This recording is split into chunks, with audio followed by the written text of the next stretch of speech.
Ready for takeoff. We take to the skies with Taiwan's upgraded Air Force. A letter sparks concern over the disappearance of tennis star Peng Shuai, who accused a top Chinese official of sexual assault.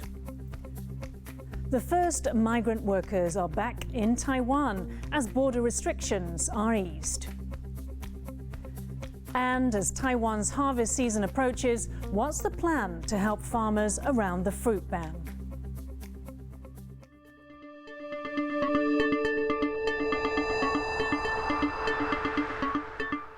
A warm welcome to TaiwanPlus News. I'm Yin Khvat.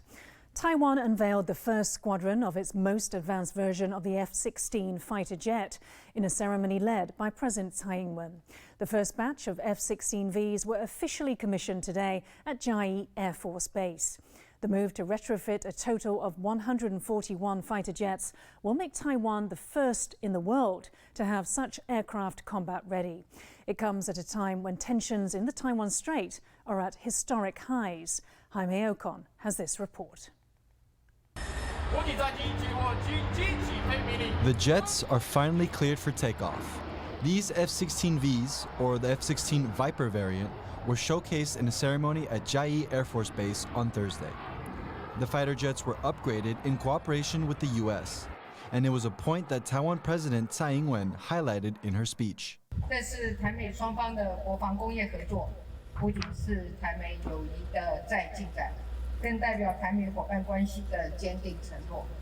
The F-16Vs will be an important asset in the overall landscape of Taiwan's security, with 141 F-16A and Bs to be retrofitted by 2023. But how big of a role will the fighter jet play? I spoke to retired Major General Richard Hu, who explained the significance of the upgrade. Also, currently, all types of fighter jets in Taiwan are over 20 years in service. We need new fighter jets, not only because of the maintenance reason, but also because of the operational factor facing the rising tension in the Taiwan Strait.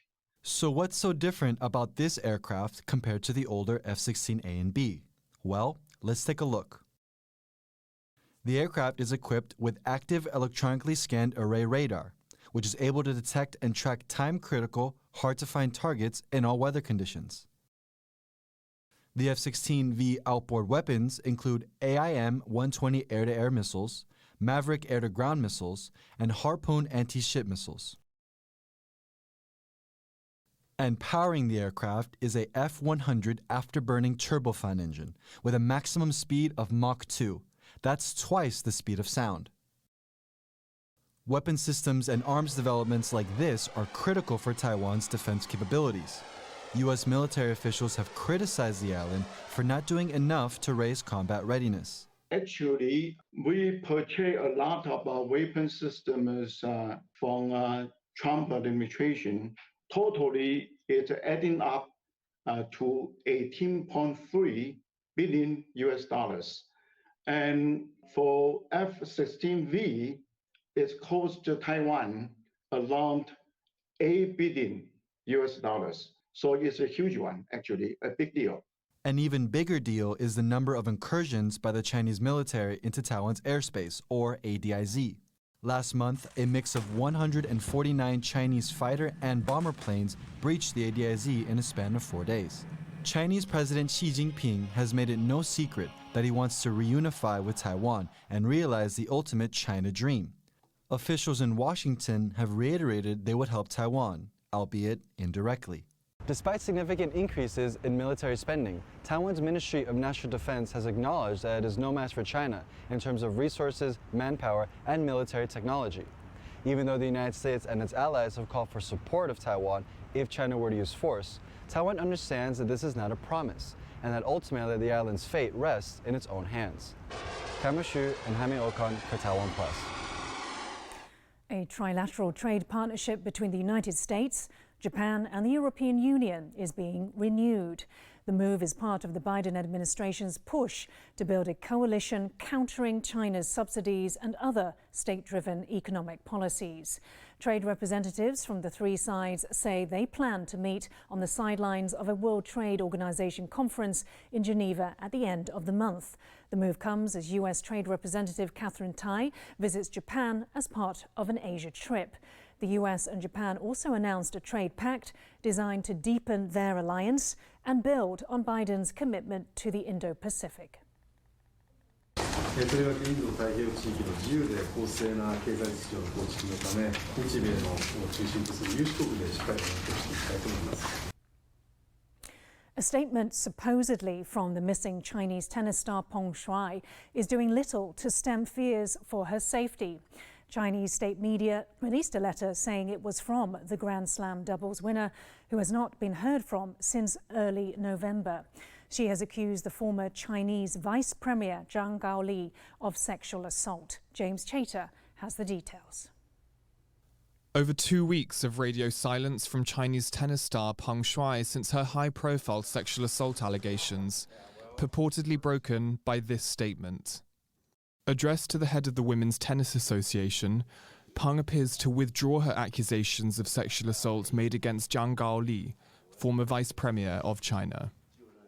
But the statement, first published by Chinese state broadcaster CGTN, quickly drew suspicion.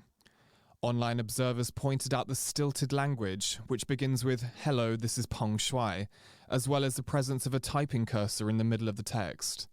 Steve Simon, chairman of the WTA, who has previously called on the Chinese government for a formal investigation into Peng's claims, said the message had only raised his concern for her whereabouts. And human rights organizations say skepticism over the statement is justified. I think we need to be very cautious about this statement made through CGTN, the state-run TV network. China has a history of detaining people and then having them communicate through the outside world through state media outlets. Peng's allegations are the latest Me Too accusations to rock China. Earlier this year, Chinese woman Zhou Xiaoxuan lost her Me Too case against a popular TV anchor, with a Beijing court ruling her case did not meet the standard of proof. Lack of proof was a concern also expressed by Peng Shuai in her original letter, now censored on Chinese social media. A culture of disbelieving rape allegations and a male-dominated legal system means stepping forward requires enormous courage. Overall, the government is extremely patriarchal. It is harshly punishing, persecuting all kinds of feminist activists.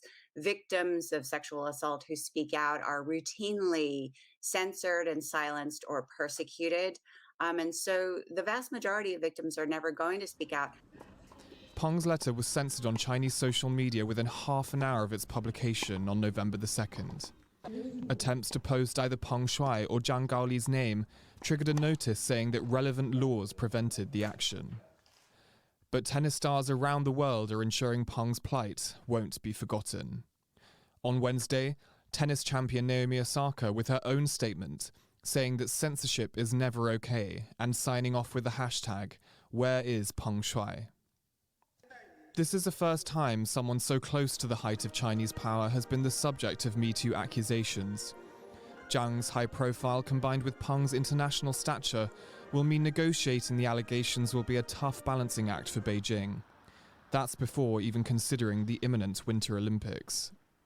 Usually cases like this are resolved by the state putting tremendous pressure on the individual, their family members, until they eventually break and are willing to go along with whatever the Communist Party wants them to say and do. But I think that this is a unique case because of her high international profile. The Olympics are just a few weeks away, and we have famous sports stars from around the world calling for her release. This letter has done little to quell fears over Peng's well-being. And as the eyes of the world turn to the Beijing Olympics in February, staying silent on the absence of one of the country's most famous athletes may become increasingly difficult. Patrick Chen and James Chater for TaiwanPlus. The United States and China have agreed to ease visa restrictions on journalists from their respective countries. The move follows Monday's virtual summit between Joe Biden and Xi Jinping. Under the new agreement, the US will issue 1-year multiple entry visas to Chinese journalists. China will grant equal treatment to US journalists once the US policy takes effect. Tensions over the treatment of journalists rose last year when the US required the staff of Chinese state media to register as foreign agents and impose limits on the number of visas issued. China retaliated by expelling journalists from major US outlets, many of whom resettled in Taiwan. It remains unclear whether the expelled journalists will be allowed back in. Maria Ressa, the first Filipino to win the Nobel Peace Prize, is dedicating the award to all journalists around the world. The 58-year-old founder of the investigative news site Rappler is on bail while she appeals a libel conviction in the Philippines. She's currently completing a month-long fellowship at Harvard University after a court granted her permission to travel to the US. She faces up to 6 years in prison and is still unsure whether she will be allowed to travel to Norway to accept the prestigious award in December. Ressa, along with co-winner and Russian journalist Dmitry Muratov, became the first working journalist in more than 80 years to win the Nobel Peace Prize. The moment when the Nobel Committee focused its light on journalists, and you know, this isn't about me as much as I've long been a placeholder for journalists around the world. See, I get emotional. It's for all journalists around the world. I'm very lucky. I'm here in Harvard. What about the journalists who fled Myanmar? The journalists in Venezuela who are continuing to speak truth to power. 7 Indonesian workers are the first migrant labourers to arrive in Taiwan following a partial lifting of an entry ban. Taiwan has started to ease a number of COVID-19 border restrictions. Pichi Zhuang has the details. Labour Ministry staff hold banners to welcome the first group of migrant workers from Indonesia arriving at Taoyuan Airport. They were taken to a central quarantine facility after being tested for COVID-19. As the local pandemic situation is easing, the Education Ministry is also considering allowing a further 5,000 international students to come to Taiwan by March. There are also changes to the vaccination policy. The Central Epidemic Command Center will allow those who receive a first shot of the AstraZeneca vaccine to get a different brand for their second dose. The move follows a study by National Taiwan University Hospital on mixing and matching vaccines. 混打的效果看起来呢是跟M+M 这个部分看起来是旗鼓相当哈。那副作用的部分呢就会比这个2剂都打 AZ 的这个副作用稍微再高一点点。But at the Taipei clinic, an inoculation mix-up has alerted health authorities that more care is needed when giving patients jabs. The Moderna vaccine was given to a patient instead of a flu shot. The patient had already received an AZ vaccine 9 weeks ago. The Taipei City Health Department has reminded medical workers to check labels multiple times before giving a vaccine. James Renner and Pichi Zhuang for TaiwanPlus. Harvest season for Taiwan's pineapples and sugar apples is right around the corner, and the government says it will help farmers to sell an abundance of produce that was supposed to go to China. Earlier this year, China banned imports of the 2 fruits along with wax apples, creating an excess of 10,000 tons of fresh fruits in Taiwan. The Council of Agriculture plans to work with processing and distribution companies to push domestic and overseas sales through advertising campaigns and tourism promotions. It is encouraging the public to support Taiwan's farmers. 新台币的付出绝对不只是满足了你的口感，你可能更满足了对这块土地的热爱。我们没有要在面对问题的时候，直接要求农民说卖减啊。 Coming up after the break, understanding art, we find the hidden messages in some of the world's most famous paintings. Details in a moment.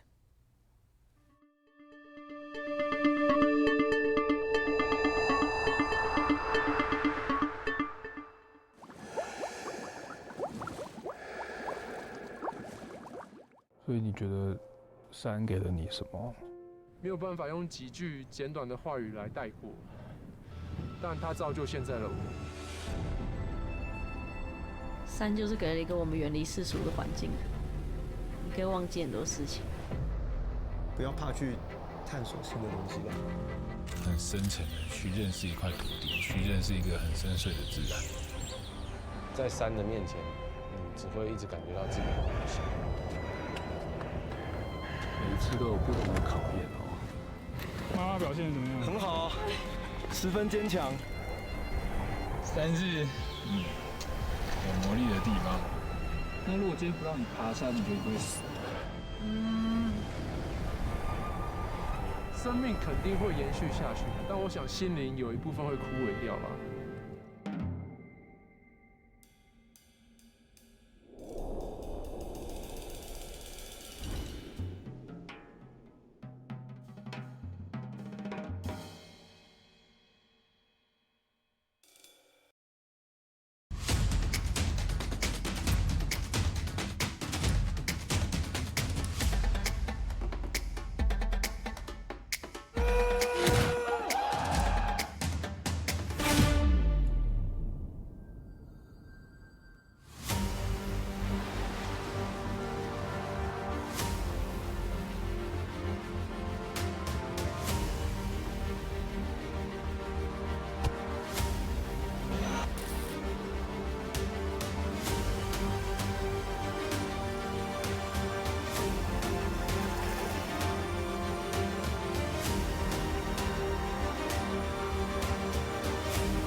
台湾最有人情味的地方。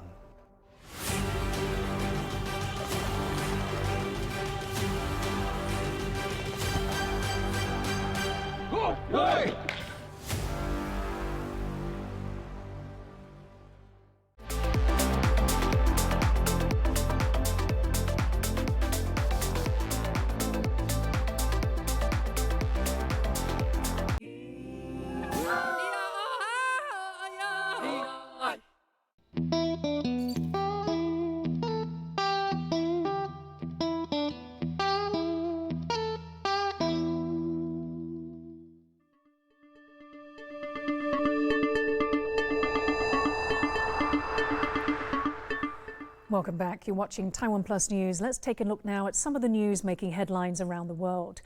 2 men convicted for the assassination of US civil rights leader Malcolm X are set to be exonerated more than 50 years after the crime took place. Muhammad Aziz and Kali Islam were 2 of 3 men sentenced for the 1965 shooting of the activist.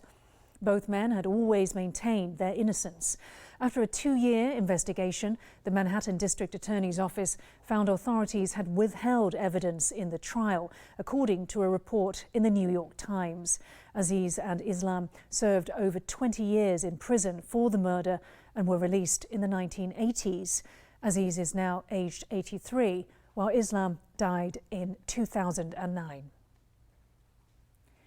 India's government has temporarily shut 5 coal-burning power stations and banned the entry of non-essential trucks into the capital as severe levels of smog engulf the city.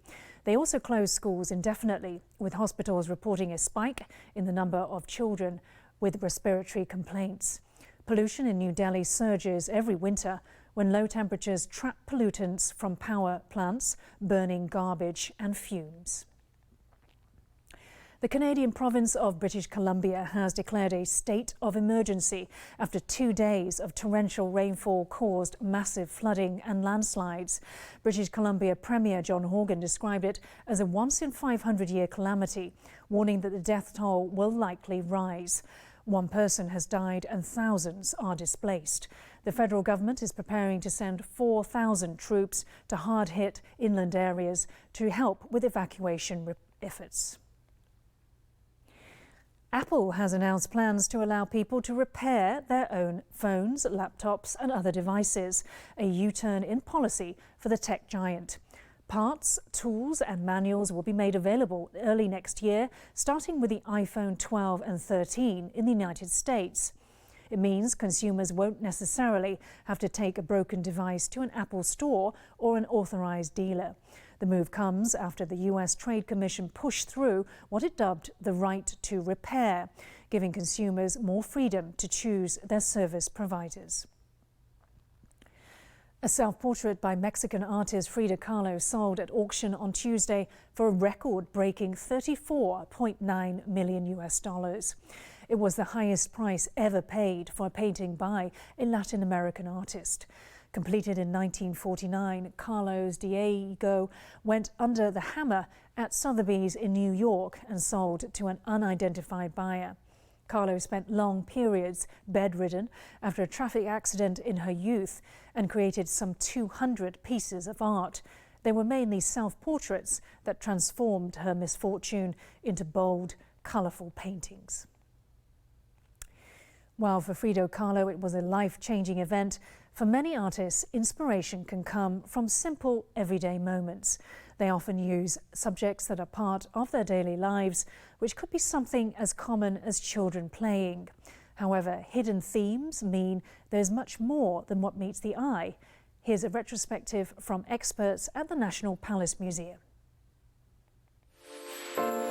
人跟人在对话的时候，我们总会有一个要讨论的共通的主题，是一个对话的焦点，这样我们在谈论事情的时候才不会离题。以绘画来说，我们可以从自然的主题，或是像动物、触兽的主题，或是像花鸟的主题，或是山水的主题，或者是完全是抽离现实的，所取的是它的基本的形，再加上艺术家的情感跟材料之间的互动所形塑出来的，呈现出一个划时代的思维。艺术家主题的来源，其实很大的部分是跟他的生活有很密切的关系。毕卡索有一张画叫做《三个提琴师》，把自己放里面的同时，另外2个是他在1910年的时候很好的一些朋友，他们有很多的互动，就变成是他创作的主题。在西方来讲，有很多的肖像画，有钱人或者是有权势的，为艺术家来协助画这样的一些题材。冬日英系图是表现一对姐弟很快乐在嬉戏的场景，这样的作品让你连接到现在在日常生活兄弟姐妹在玩耍的这种景象，很容易能够切入，因为跟我们日常生活有很密切的连接。那我们在进一步细看的时候，就会试着去看他的儿童的表现，他的人生的比例是不是看起来就像小孩？因为人物画不容易画的地方是，画出来可能是一个大人的脸，小孩的身躯。我们在看这种作品的时候，可以了解当时候宋代小孩子穿什么样的衣服，拿的是什么样的玩具，跟我们现在有什么样的一些区别。那我们可以看到，这个姐姐拿着一个彩旗，这个弟弟呢试着依偎在探头在戏猫。那么所以艺术家很巧妙的就是在嬉戏的情景，那个动感是把它很具体的表现出来的。主题应该是美感教育里面，就是当我们看到美好东西的时候，所直接掌握到的一个重点，会吸引你的眼光，往往都是它有很鲜明的主题。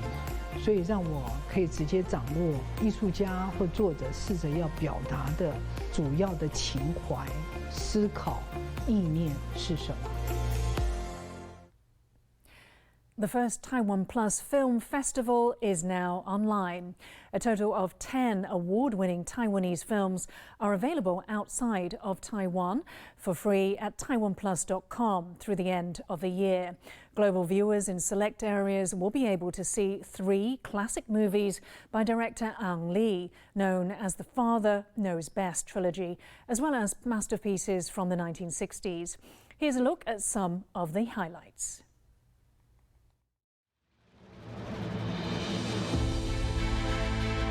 是不是不喜欢我？很抱歉。你有没有爱过一个恨你的人？真没了解我。我们一定上辈子见过面，但是没看够。没有人能替代你。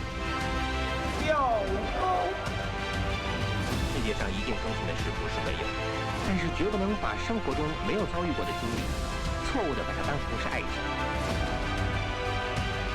你到底有没有自己的主见？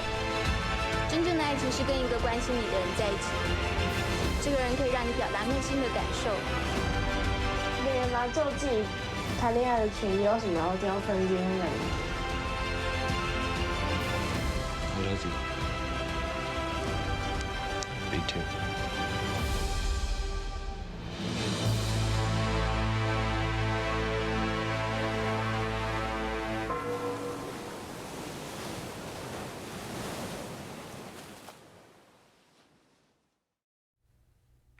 Thanks for watching TaiwanPlus News. I'm Yin Khvat. We leave you with some footage of extreme winter sports athletes who took part in X Project 2.0 in the scenic, mountainous Swiss Alps. Check out TaiwanPlus News on YouTube and the website for this show and more. Stay safe and see you next time.